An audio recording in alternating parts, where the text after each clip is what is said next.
welcome to our latest ASP webinar. Today it's a real pleasure to welcome Sophie Myers from JET, Jonas Event Technology, and we're going to talk about a major feature which in many ways is not part of an ASP website, but for me, especially coming from outside of events and working in a lot in financial services, this is such an important element to making your website and your marketing campaigns work so much better. And I'm going to firstly just go through a bit of intro on that and some of my background and why I think this is so important. Just as a disclaimer, I'm not on commission with JET.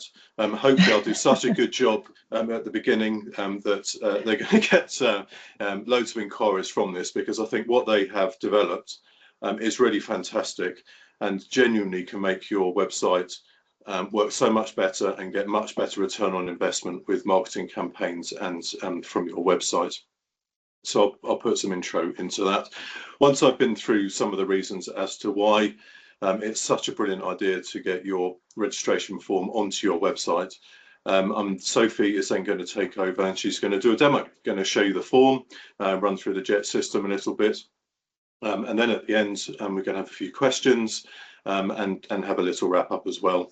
So this is being recorded if you haven't been before, so you will be able to get access to this afterwards. We'll also be doing a summary blog post on this as well, which we do via our AV to article service. So nice and quickly we'll get this down on paper. So on the train you can just quickly scan through some of the benefits as well. But before further ado, let's go through some of the reasons as to why it's fantastic to get a reg form onto your website.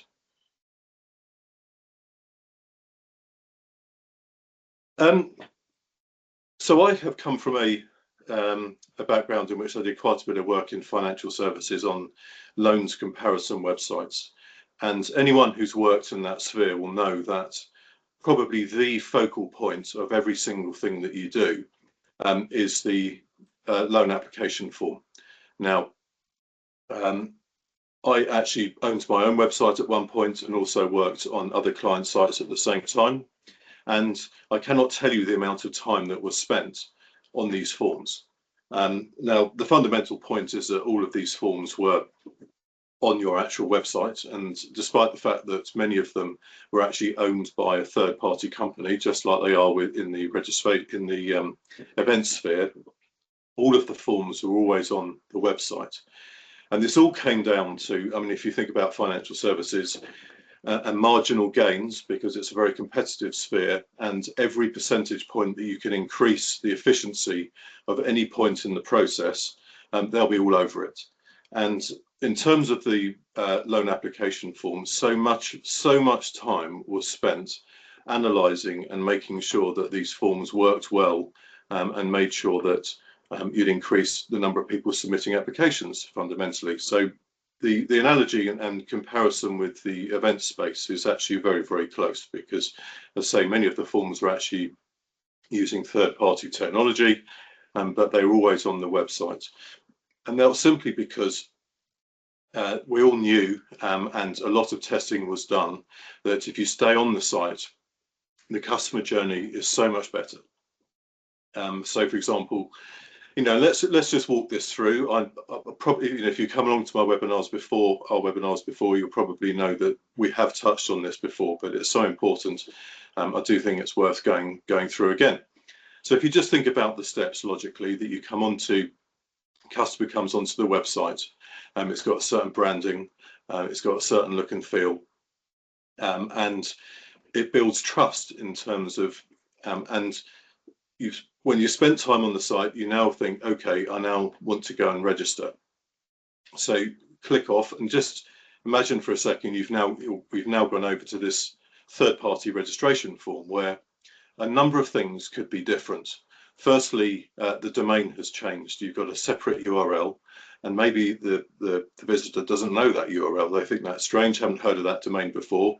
Is this right? Now, I know this is quite normal in events, and people have kind of got used to this, but in the wider sphere, this isn't necessarily normal. So if you go onto Amazon or And like I say, if you go and make a loan application, you typically stay on the same website. So just simply the change in URL is a jar which can have an impact. Secondly, if you think about the top, you have what's called the favicon, which is the little icon at the top here. Sometimes that then changes. And whilst it's not a big thing, people do notice it. And they're thinking, why is this different? Why has this changed? And it's a jar again in this journey. We then get to how the registration form looks on the page. Some organisers do a great job and make sure that it exactly mirrors what their website looks like, but there are many that don't. I can go onto a registration form where lots of things look different. And again, all of these kind of jars in the user experience and that customer journey typically causes drop off, and it typically causes people not to finish what they started to do. So it really does have a big impact. We certainly did an awful lot of testing on this on the financial services side, because I mean, one of the advantages we have there is that it's 365. You have a steady stream of traffic, and you can test these things relatively easily. That is certainly one challenge that you have in the events industry, and typically where the traffic is largest is in that spike up to when actually the event is. So, you know, time to test the form becomes a bit more of a challenge. I do get that, but we certainly were able to test it on the financial services side, and all of these steps had certainly had an impact in terms of your conversions. So speak here, like I say, about, and it is much about trust. When you think of a good customer journey and keep things looking the same, when someone is going from your website onto the form, there is a big element of trust there, and visually you need to sort of maintain that.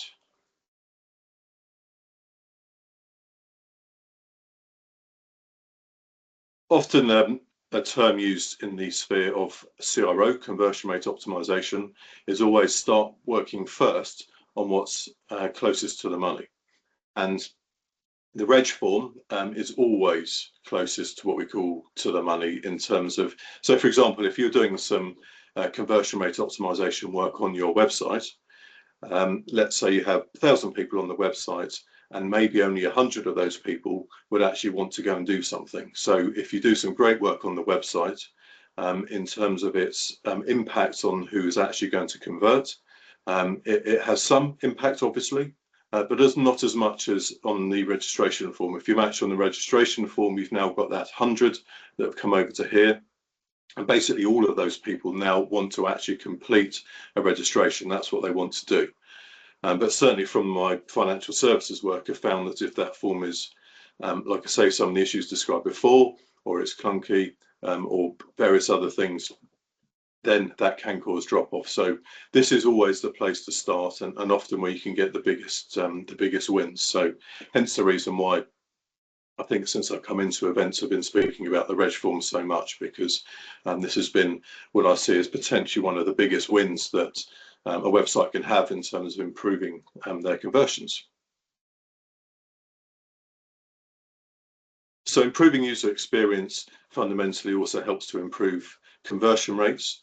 But one of the key elements, obviously, which is incredibly important, that's fundamentally, again, improved return on investment on all your marketing and what you spent on your website and all of the effort that you've put into marketing your event.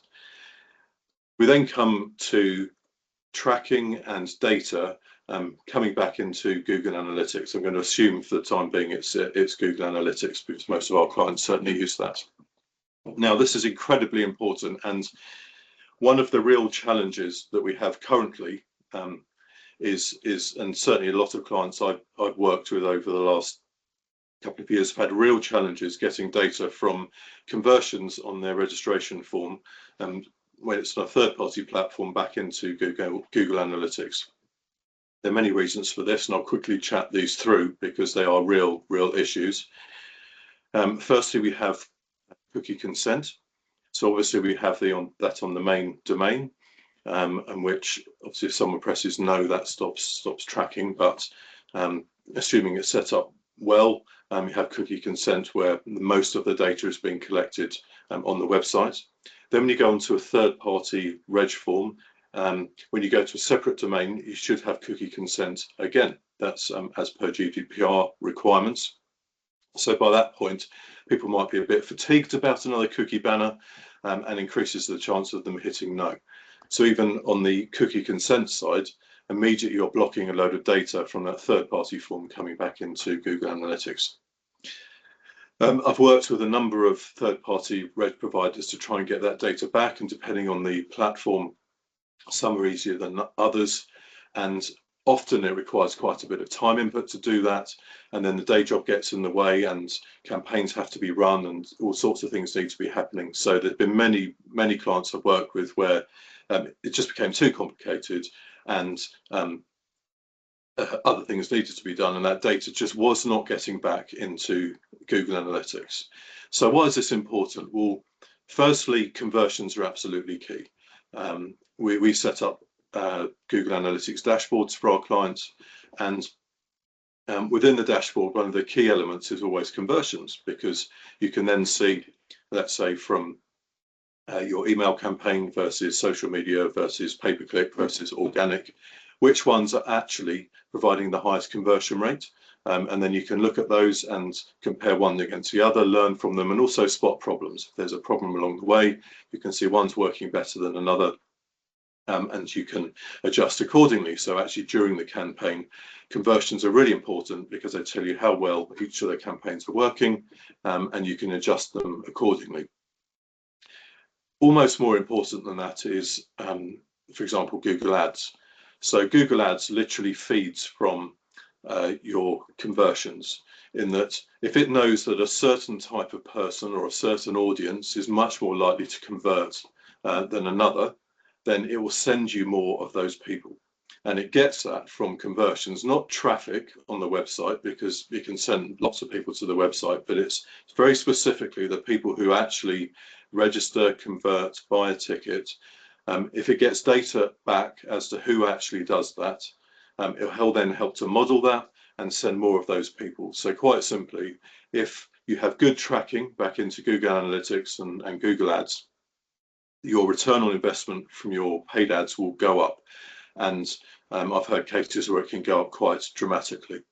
So by not having that data coming back, can be incredibly expensive and greatly reduce the effectiveness of marketing campaigns. So this is why it's a bit of a hobby horse of mine. I go on about on-page registration forms so much, because it really does solve all of these problems. It solves the tracking problem, it helps improve return on investment on marketing campaigns, it improves the user experience, and it just makes everything work a lot better. So quite simply, if you get your registration form, put it on your website will work better, and you'll get better return on investments on your marketing campaigns.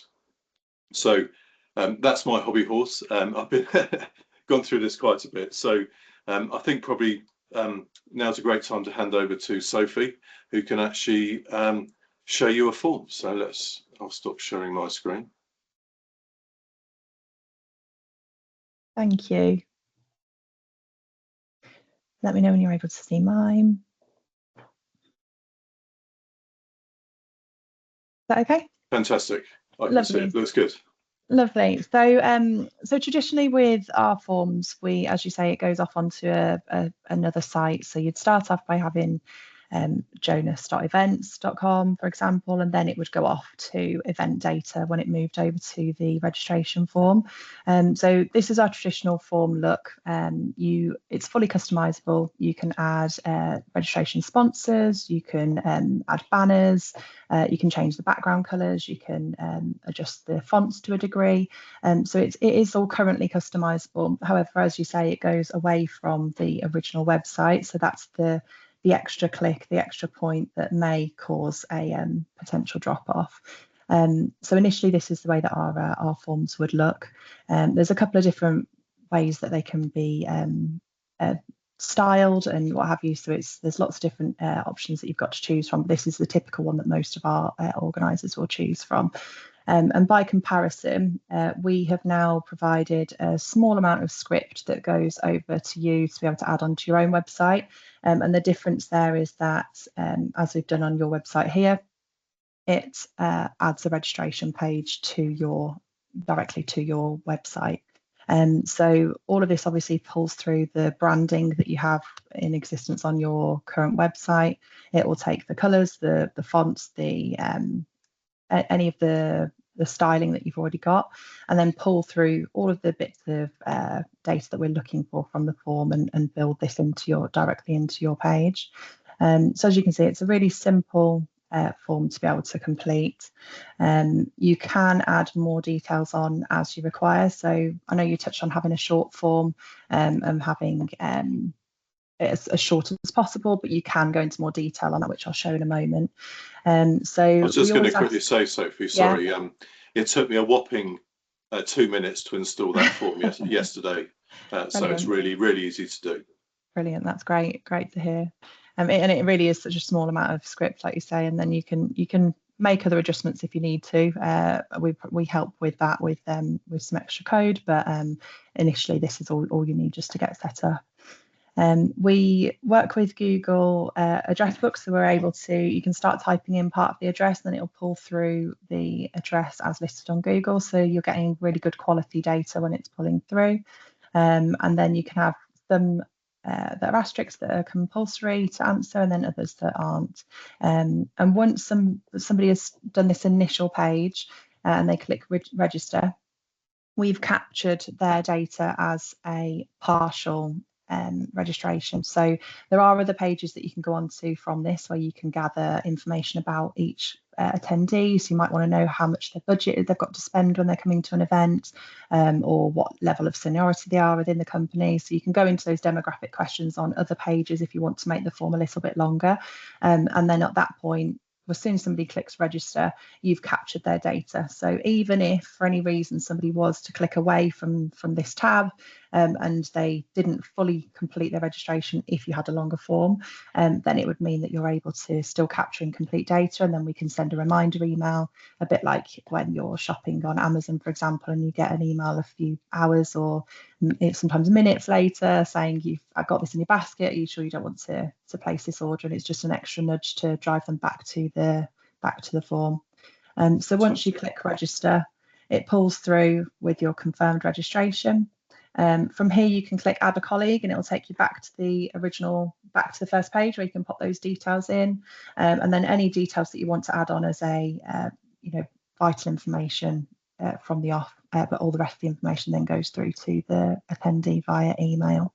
Amazing. I've just had a question. Do you mind if? Yeah, of course. The question is, and actually it was one of the first questions I think I asked you when we had our call last week, was can you test different forms? So I think I spoke about in terms of could we have kind of 2 forms running? Yeah, absolutely. So I know you touched on having like A/B testing, or maybe you want to have a longer form to begin with your marketing campaign, and then as you get closer to the event, you just want to have a short form, or what we call like a quick reg form. So a bit like this, where it goes immediately straight through to take the registration. Yes, you can. You would need to have you'd either need to have 2 separate pages on your website. So you've got you know which 2 you're directing to, depending on how your marketing campaign's going, or you could swap out the script and put your other in instead. But I'd probably recommend, well, either would be fine. It'd just be that short moment where you're swapping the details over, but I imagine you'd probably find a time that's the most likely that nobody's going to be registering at that moment. Yeah, we'd often use like various A/B testing tools like convert.com and A/B tasting, and you put them in and then it will just do it automatically, and you can properly know from one to the other which forms are working better, basically. Yeah, absolutely fine. So by comparison, we have our original form. So entering all the details in as you would do, I've just added it in just for speed. So this is an example of a slightly longer form. At this point, you'd click continue rather than register, as it was as the short form on the example I just showed. And then this would drive through any demographic questions that you want to run through. And then you can have a single select, you can have drop downs, you can have free typing text if you want to add in anything different. And then you've also got dynamic questions. So you could have a multiple select, or you could have something where, for example, you click on here, and then because you click cars, it would drop down with another question. So you can be really tailored in the way that the user journey or the registration journey goes, depending on what demographic they've selected. I guess the organizer can work with you to get lots and lots of these and really be granular in terms of what they add in here. Absolutely. There's a few different ways that organisers do it. So sometimes they'll have just 5 questions, and that seems to be quite a nice sweet spot, if you like, of not, the form isn't too long, but you're gathering data that you need to help you with your marketing campaign. Some organisers that we work with do a couple of mandatory ones at the top, and then they have a nice phrase just slightly below that says, and if you have a few moments, and then those extra questions are non-mandatory, so if somebody is willing to give some extra time and some extra information, then they can gather those demographics as well. So it's up to you. Depending on the event or the type of registration you're looking for, sometimes it is vital that you want to get as much information as possible, and people that are registering are expecting to answer a long form. But the like you say, the shorter the better means that you've captured the data there and then. But there is a fine balance of, some people like to have a form that's really short and then think that they can go back to their registrants afterwards with a questionnaire. And I wouldn't necessarily say that you get the best uptake. I think this is the moment where they need something from you and you want something from them. So this is the best time to get that as quickly or as easily as you can. That happy medium. Yes, yeah, definitely. Then once somebody's clicked through to continue on here, it would then register them as a attendee at the event, and then they'd get their email just as you would do like on this example here. And then the benefit is that by gathering all the data through the registration form from us, you then have access to a reporting suite. So there's a couple of different ways that you can review your data. Initially, the jet reporting is the snapshot, if you like, of the event. You can do, initially it'd be pre-event information, so this would just tailor the information as you're running up to the show, and then if you have 1, 2, 3 day events, you can capture and have a look back or look at it as the event happens. So on day 1 it would only show day 1, and on day 2, etc. And then afterwards you can pull post-event reports and run filters on things and go into as much detail as you like. So initially there is a summary tab, which is great for when you're on site and you've got all the team wondering how many people have come through the doors and they're excited about it. The next thing would be with attendance. So it'll typically always drop down to post-event again, so you can go back and have a look through each day. But this is a really great snapshot of being able to review the details of who's attended and been on site at the event. You can have a look at your visitor flow, which is really useful for knowing how much on-site equipment you need for the event, because you've got peak times where people are attending the event. It might be that it's down to train times because of the location of your venue, or it might be down to you've got a keynote speaker that's attending at a certain time. So you're able to then cater for as much equipment as you need for those peak times, and then reducing queues or having a happy amount of queues. So it creates excitement about the event, but also it allows people to just get into the show quickly. Then we also do, we drill down into registrations. So you can have a look pre-event and throughout, whether you've had events on the registrations on the day. You can register by category. So you may split off your registration form by having some speakers that can attend, VIPs or exhibitors, and then take their registrations that way.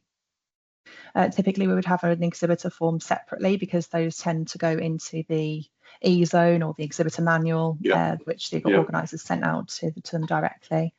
And then as you click through onto view detail, this then takes you through into jet data.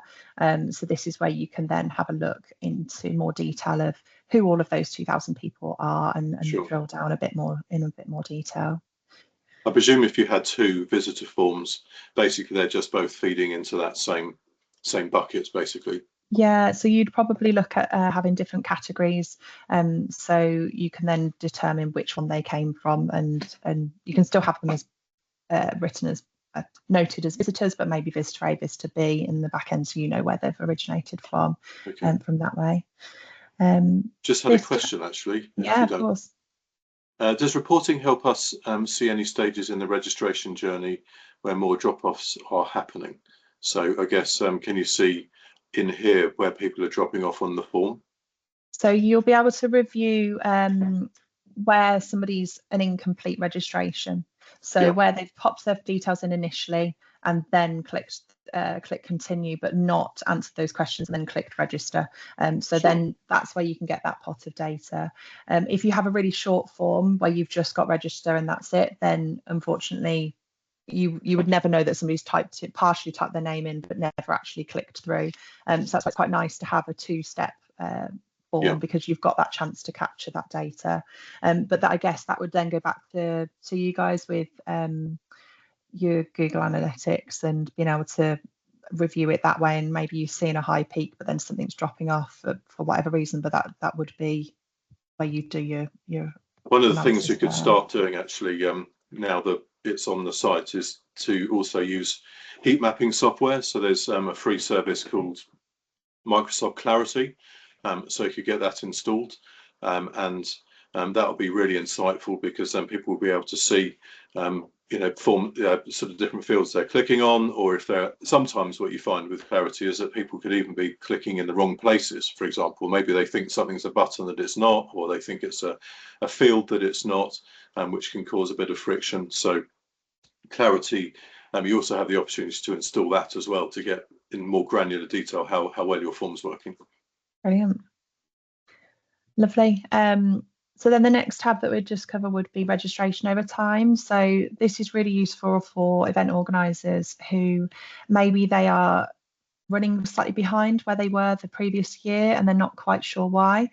So it may be that you could have a look, so it goes from 0 when the event date is back to how many weeks, or even as many as how many days you go back to. But you might find that you're tracking a bit further behind on week 16, and it's because this time last year you did a big marketing campaign launch, and this year you're planning on doing it on week 14, so you're just slightly behind where your typical tracking would have been versus the year before.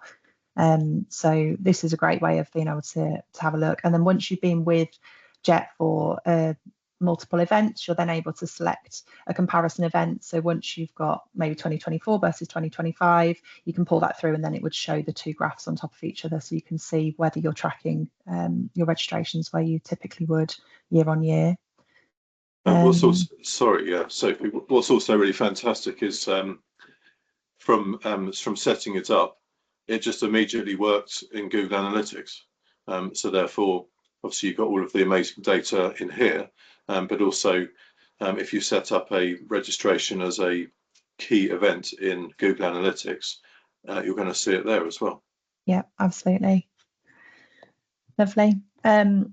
So then we've got marketing tracking. So this would be where you've got the additional tracking code within your URL. So we do this within our forms. So you just have tracking code, and then you can select what you'd like that to be. But you can carry on with this within your embedded form as well. And this might be, for example, that you've got a code which is for LinkedIn, one for Facebook, one for whichever marketing campaign you're running, and then it means that you're able to review back and see whether those campaigns are driving your registrations by having a look through here. Once you click through on view detail, like I say, you can then drill down and have a look in more detail about each of those campaigns, but this gives you a good snapshot to see what's working. And equally, it might be that you're pumping quite a lot of money into certain adverts and they're not getting the return that you want to, and you can see there that it's not creating as many registrations as you want to, you're not getting value for money. So that works both ways with that one. And then once the event has taken place as well, you're able to review whether they have, you can have a look at conversions, whether those attendees have actually attended the show versus whether they've just registered for the show. So it's a good way of seeing how many came in initially as your registration, and then what that's converted to as well. And then just really briefly, I won't cover all of the tabs that we've got, but as an example with the demographics, so I showed as an example, you could answer questions about cars, or you can answer questions about what your budgets are or what your position is within the company. And this is a great snapshot for you to be able to review those demographics and share those with your marketing team. So my background before I started working for Jet is I used to be an event organizer, and I used to work in exhibition sales and sponsorship. So I would find this information. Jet was actually the company that we used as well, so that's always a plus. But we would be able to use this information to then go out to companies and try and drive them to book the event. So there's multiple ways you could look at it. It could be that you're trying to get an exhibitor to the show. So say, for example, you're looking for bathroom companies to book the event, and you're able to then go back to them and say, we've got X number of people that have ticked to say they're looking for a bathroom company, and that helps you prove that the audience is going to be there for you. And then equally the other way around, that you've got visitors that are looking for bathroom companies, and you've only booked 5 for the show. So that makes your team need to understand that they need to find more of that categories to be able to get them booked into the show and meet that demand when people can't turn up at the event. So you can run through all sorts of different demographics, all depending on what you've asked within the registration form.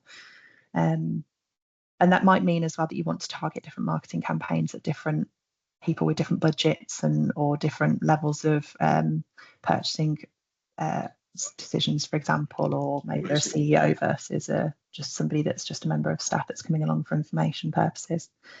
Yeah. Fantastic. I remember when we spoke before, there's the ability to download all of this as well, isn't there? Yeah. So because we help clients with data dashboards to hopefully just make it easier to get kind of data in one place. And I mean, you certainly excel here, giving far more information than we do in our dashboards regarding the registration. But one thing I did think of how you can possibly get value out of this in terms of our dashboards is to we could download this and then potentially make that data available. So when you're looking at your campaigns for this year, to have this data, so it's potentially you can then quite easily see what you had last year. So I mean, this provides such great information, and you know, at the moment we haven't done it, and it's certainly something that we could do, having seen the great download that you can get from this, and it certainly gives some great insight for people. I think you know, in terms of looking what works last year, making it, because I certainly find with data one of the keys is actually just being able to get access to it quite nice and easily, so you can see it and compare rather than it being locked away in a folder somewhere. Yeah, absolutely. So it's just great to know that you provide options here that you can download it, or if you can just log in and, you know, see it here. So you do provide some great options. Thank you. Yeah, and you can share these. You can have multiple logins for different members of the team. So it might be that your sales team wants to review this information daily, or it might be that your marketing team wants to look at it for different reasons. So you've not got to worry about waiting for somebody to pull a report and then analyse it and then send it over to the team to work with. Anybody can log in and download that once we've given them access permission. There's lots of filters that you can run through here. So it might be that you want to have specific filters already set up for your team, and then you can just do a daily download or just a review. But this page is quite nice because it's just so easy to look at so quickly, to get that snapshot view. And then, like I say, if you click on view detail, you can go down into much more detail if needs be. I've just been asked, how long does the setup normally take? I mean, from my side, installing the code once you sent it over, I mean, that literally took, I mean, I think I was generous in saying, or sort of conservative when I said 2 minutes. I mean, it literally was just get the bit of script, install it into our little widget, which is called third-party code on the page, and then hitting save. It was like super simple. From your side, how long does it normally take? Yeah, so it all depends on how much detail they need the form to go into. So if it's quite a quick form, we would have a meeting with you, find out the requirements of your event and of your form, and take all those details and then go away and create a quote for you. So that can be within a day, and then we will run through how you would have a project manager that would look after you. You'd have myself or my colleague who's another account director, and how we would look after you in the timeline of the event. In order to build the form, like I say, if it's quite a complicated one with multiple pages and multiple requirements, then it may take a little bit of time and a little bit of logic in the background just to make sure that it's all pulling through exactly how you need it to.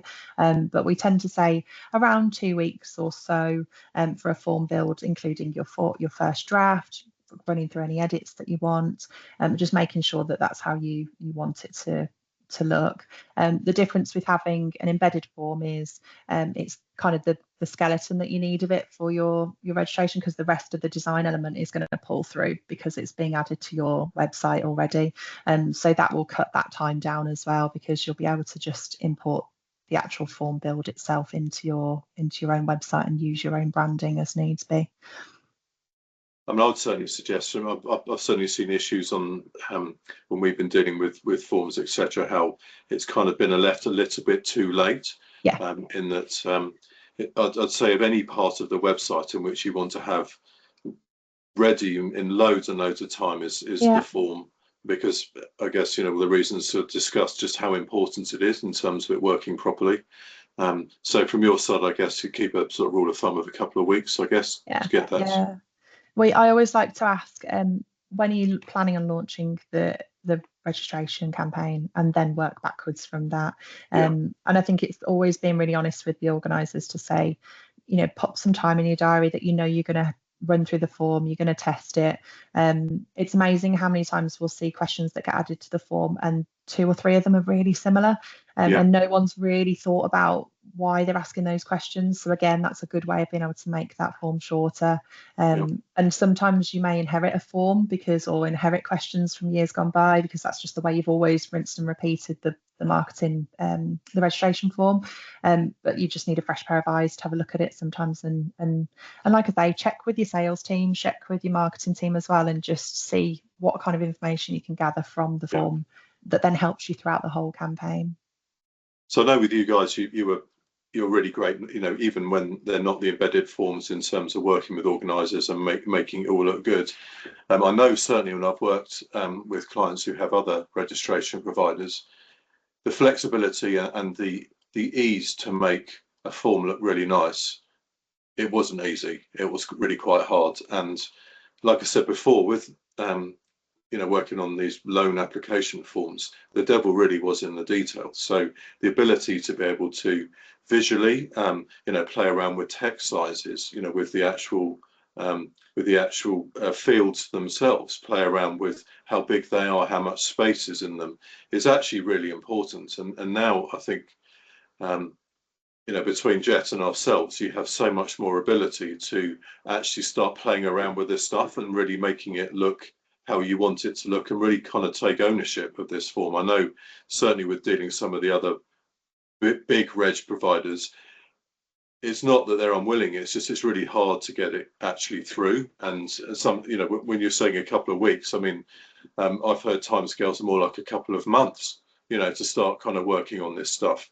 And, you know, in reality, who starts thinking about their reg form 2 months beforehand, and sort of lead times of, you know, things like that. And even then, like you said, if you inherit a form and you've got legacy questions in there, and you know that's not necessarily applicable, you can't wait 2 months to get it updated, can you? You need to have it done nice and quickly.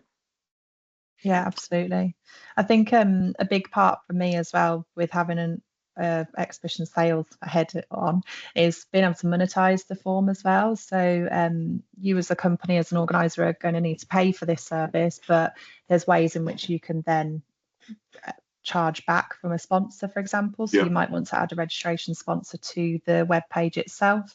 You may want to add a question within the form which is dedicated to sponsors, and you could then also have a privacy policy that explains that you're going to share the data of whether they answer that question directly with that sponsor.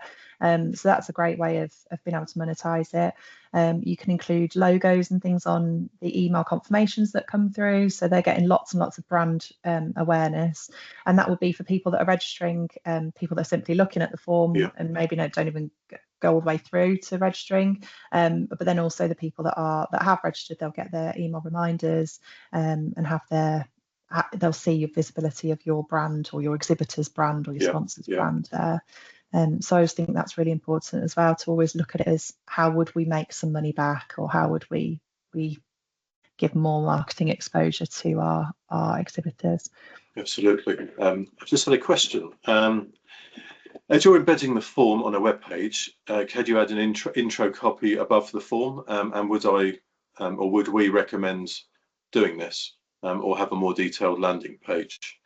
The first thing I wanted to raise on this is that because the form is embedded on a web page in which you own, you have full flexibility, don't you, to do anything you want.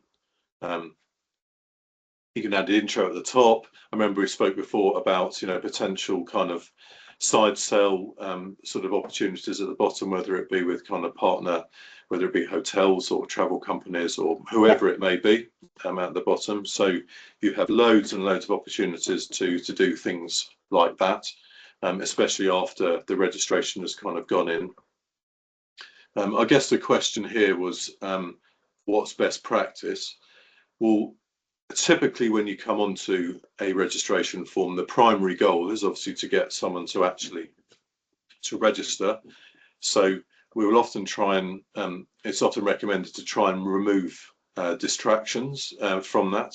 So a classic is, because you're now on the reg form, is still to have a massive button at the top saying register now, where obviously you don't need to because you're obviously on the form. Yeah. We've even seen websites that have floating buttons that say register now, which is completely irrelevant because you're actually on the form. So get rid of those kind of distractions. And also, if there are other calls to action you might have, maybe there's a early bird banner, or maybe there's a special offer. All of that stuff needs to go away, in that you're now in the registration zone, and someone needs to go onto that.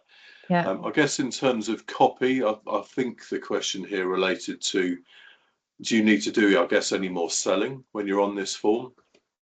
And I suppose what this provides the opportunity to do, it depends where they come from. So if someone comes from an ad and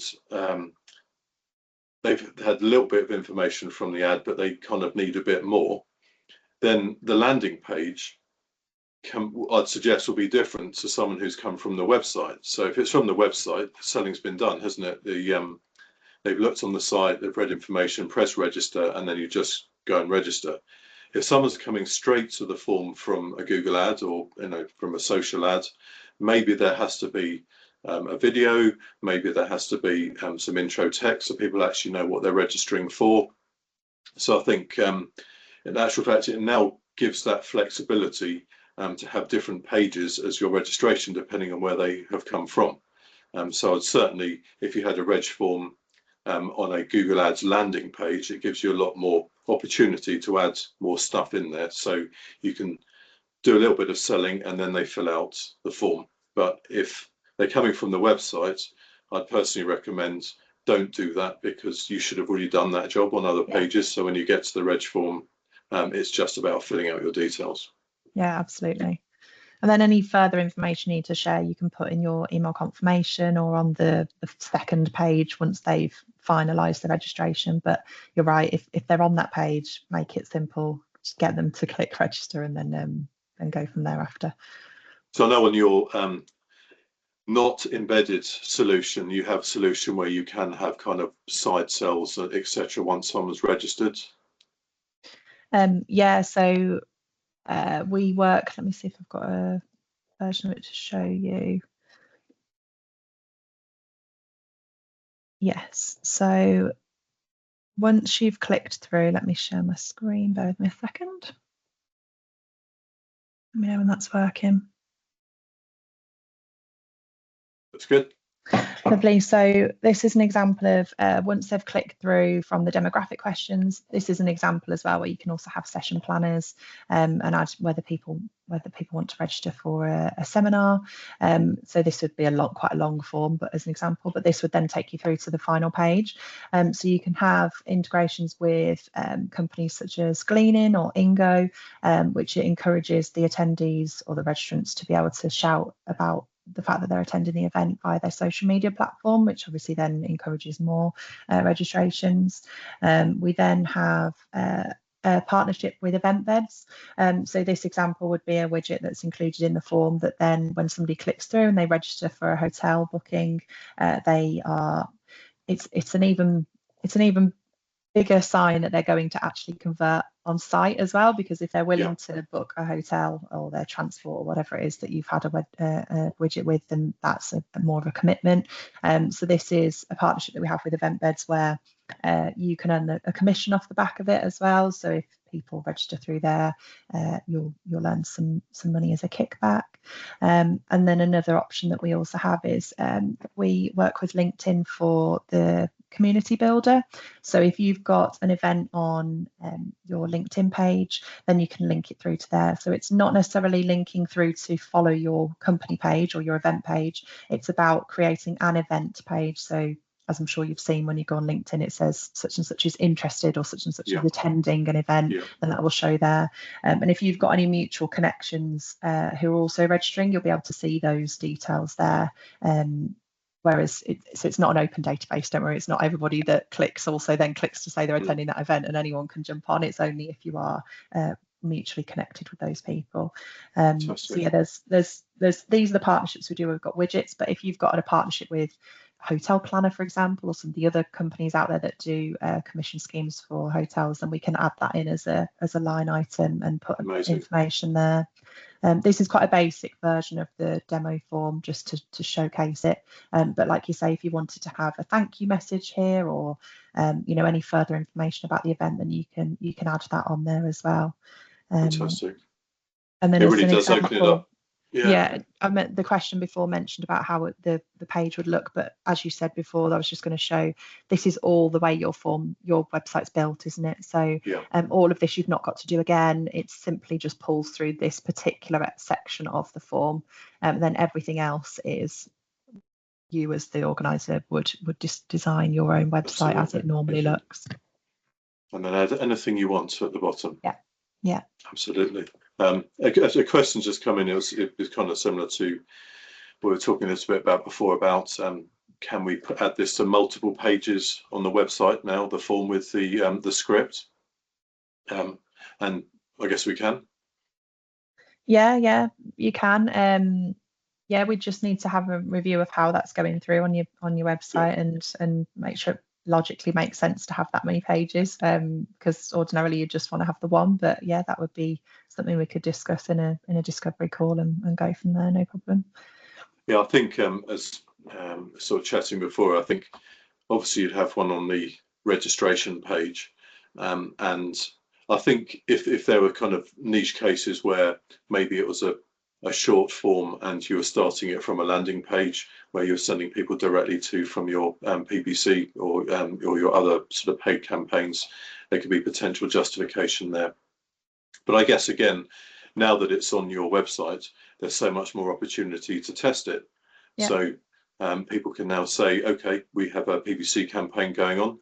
We're going to send them to the reg page, and we're now going to try a landing page with a bit more information on there. Let's A/B test it and see which one actually drives the higher number of conversions.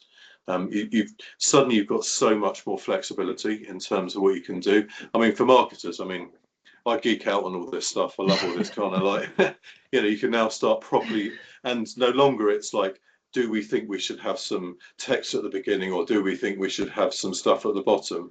It's like, well, we can now actually do some tests and find out. And it's no longer kind of a sort of an opinion on whether one thing's better than another. Because one thing I've learned from years of actually doing testing is that it's amazing how many times you get it wrong. You think having a bit of text at the top will help, or you think that, that certain font size will help. And it's amazing how many times you're wrong, and that in itself is incredibly powerful, because then you just learn. And certainly what I've also learned is that what works on one website with one audience, in one niche, doesn't necessarily work on another. Oh, absolutely. Because everything's different. The type of people who are looking at it, the design of the actual website, what they're coming to see, the device on which they might be looking at it on. So, people sometimes say to me, what's the best button color to go for? and logic would say it'd be something like green or orange. But it's amazing how many times that doesn't flow through. You know, because of the design of your site, it might be different. So yeah, I mean, what you're opening up with this form, yeah, is fantastic. It's like you say, whether you're on a laptop versus a phone as well, that has a big change, a big influence on it, because you're more likely to be scrolling on your phone quite quickly and just pinging your details in. Whereas, with it, if it's on a laptop or on a computer screen, you might go into more detail and treat it as you're researching the event before you attend or registering for it. Yeah, definitely. Absolutely. We've nearly done an hour, Sophie. This is thank you so much for your time. It's been really great to actually work with you guys on getting this. It's been so fantastic to actually see this come into kind of fruition, and I hope loads and loads of people get in touch with you and sign up with Jonas and get a embedded form, because I think it will just massively help your campaigns. I mean, I've done my bit. Hopefully, I've given some indication as to why an embedded form for everyone is such an incredible thing to do. If it really can impact your campaigns, like it really can. I really implore you to, even if you're going to stick with your existing reg provider, start thinking about how we can get this reg form onto your website, because the difference is really quite something. So something to investigate and to look into. I suggest maybe not doing it, making a big change or bring it on site until after the event. I never recommend doing anything big during marketing campaigns, even if it's with the existing provider. But a big thing is certainly worth looking at doing. Well, thank you, Sophie. I think no, thank you. It's been really enjoyable to talk through. So thank you for your time. Thank you for, I don't know how many people are out there watching, but thank you. So happy to talk through with anybody if they've got any questions about how they currently work with their registration provider, and what the comparison would be with us. So if anyone's interested, please do get in touch. I'll put I'll make the slides will become available. And we've got Sophie's details down here. We do have a webinar which is going to be in December. Details still to be advised. So we will be having a December webinar for anyone who wants to join us for that. And like I say, this is being recorded to be able to have a look at it again afterwards, and we will be doing a blog post and sending out details about this after. So thank you everyone for your questions, and we'll speak to you soon.